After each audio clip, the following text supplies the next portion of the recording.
Hi guys, in this video I'm going to be showing you how to turn off your seen status on Viber. First of all, keep in mind if you turn off your seen status, you also won't be able to view other seen status.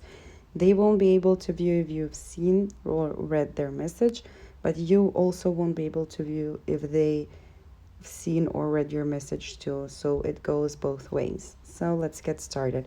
First, we're going to start off by clicking here and going to our settings. Next, when we're here, we're going to select privacy. And as you can see, the fourth option we have is seen status. So it's currently set to on. We're going to turn it off.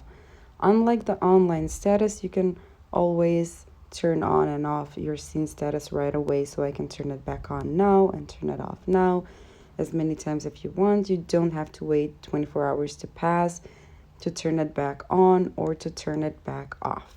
And that's how it's done. Thank you for watching. Do click the like button if this video helped you and subscribe to our channel for more helpful videos. Bye!